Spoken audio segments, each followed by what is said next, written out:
Hi, my name is Jill. You are here at Road Culture Rules, and I want to do something today that I've wanted to do for a while, and so I'm going to squeeze it in there because I have all these other ideas brewing. And so before we do that, this idea, which I'm calling left behind, are you left behind? Do you want to be left behind? Is kind of a double meaning to that. One is being literally left behind in terms of an adventure or a journey. Are you the one that gets to stay home? And the other half is, feeling left behind. So we're going to talk about that. But first, we're going to take a deep breath, hold for 4, and exhale. And I will see you on the other side. Are you enjoying your nice day? Can you show how everybody had dirty are? We'll take it rolling to the dirt to new levels. We have lots and lots of dirt. Look how comfortable I am. I love my life.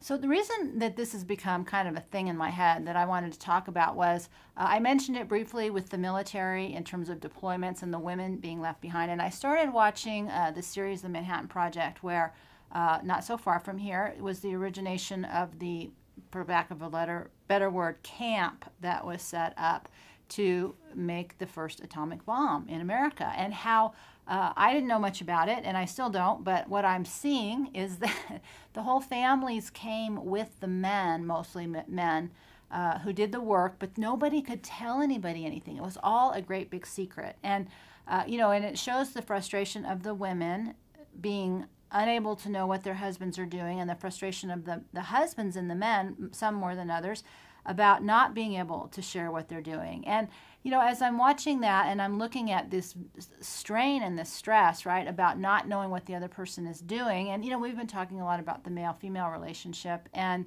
how there's just this tremendous sense of being left behind. And I was thinking about that from my personal perspective of I've always been the one that's gone out and taken the journey or gone on the adventure, and I don't know what it's like to be left behind, but I can tell you in the brief idea of imagining it, I don't like it. And so part of what I think has been happening, I just watched Tucker Carlson, thank you for Joe who sent me that, talk about the state of men. And right now, as women, we did feel left behind for a long time. And now when you look at all the statistics, which I have linked below, it's the men that are getting left behind. And so it's a big idea that can be both very literal, which I think is important if you're thinking about taking a journey or going on an adventure, is what does it mean for the person or people that you're leaving behind? And it's an important thing to know about yourself. If you're somebody that likes to do a lot of wandering, or you like being deployed, or you like going on long missions,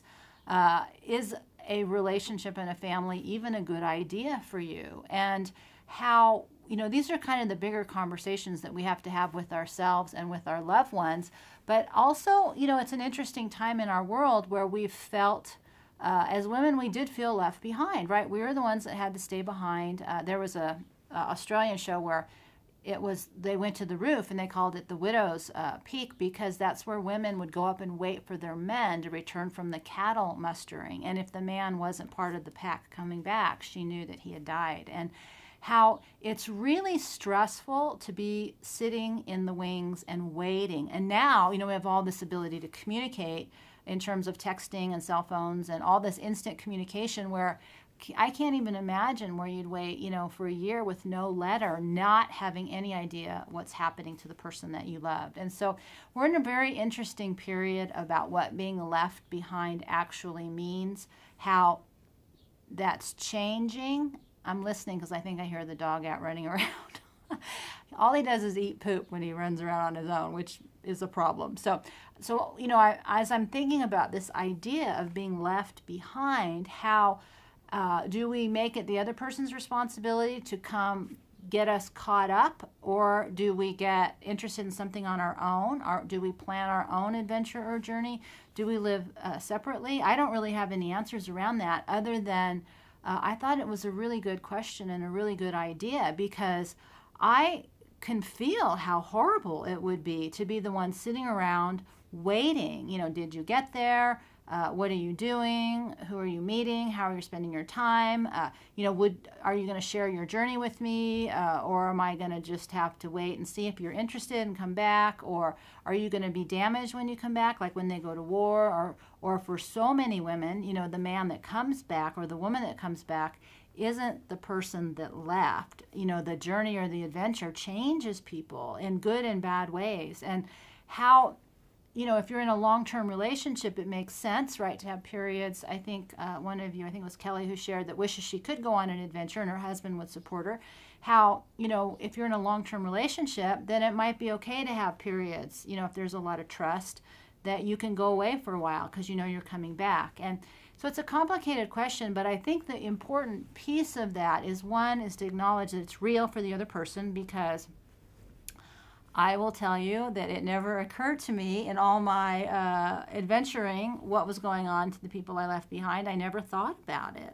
It's easy to be so excited about the journey that you're going on. Like, I think women were excited, within the context of the same Manhattan Project, the housewife who was a socialite, who was never planned on working a day in her life. She was groomed to be a wife that stayed at home. They made her get a job, and how excited she was to have her own purpose outside of her roles, because as women, that part's really hard, to only be a role to everybody else and not be your own person. And so, my goal with all this isn't to make either sex right or wrong. It's about, again, integrating these ideas within ourselves, and then, that's how the world shifts, but also, making ourselves happy. And, the bigger question with that for me now is, would I be willing to give that up? Would I be willing to stay home to make the other person happy? Would I be willing to take them with me? I don't know. And, can I be more sensitive now that I am aware that being left behind doesn't feel so good? And, in the bigger picture, what can I do, to include people in a way maybe that's not so separating? And like I said, I never thought about it before, but it's just watching the stuff has really kind of made me aware that, and listening, to this male-female stuff, that, for so long, women were the ones that did have to stay home, and we don't have to stay home anymore. And I know some of your comments are about religion and going back to the way things were. And so I guess I need to be clear about that. I don't think women are ever going to go back home permanently and resume the traditional role of only being a wife and a mother and a daughter and a caretaker. I think that horse has left the barn. So I think some women are happy. I think it's a fabulous way to raise your children, is to have a primary caretaker, or what I see would even be better is 2 shared caretakers. So everybody gets to experience, both parties get to experience the raising of children.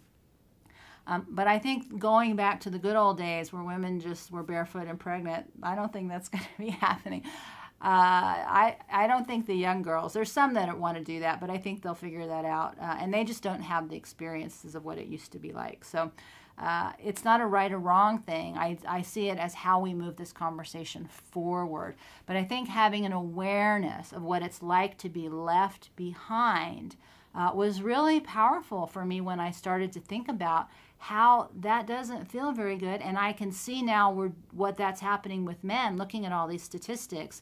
Men are being left behind. And it isn't about women going home and making the way for men. It's about what can we do to lift each other up, because that's what I'm about. I'm about everybody winning, not just one person. And nobody needs to lose, because everybody can win and nobody can lose. And that is the way it's meant to be. It's not supposed to be one gets to be more and one gets to be less. One gets to run away and have a great time. The other one gets to stay home and do all the responsible stuff. There's a balance there, and that's what we're just trying to find. That's what I believe our world is shifting into. And I think it begins with us having conversations within and with the people that we love. So with that, we're going to wind it down for today. And I'm going to say thank you for sharing this time with me here at Survival Road, because that's what it is for me. So we're going to take one more deep breath for the road as we rise with the sun in our eyes, love in our heart, feet firmly on the ground, because together we are walking one step at a time. Live free and die wild, my friend. I will see you next time. You might feel like you're running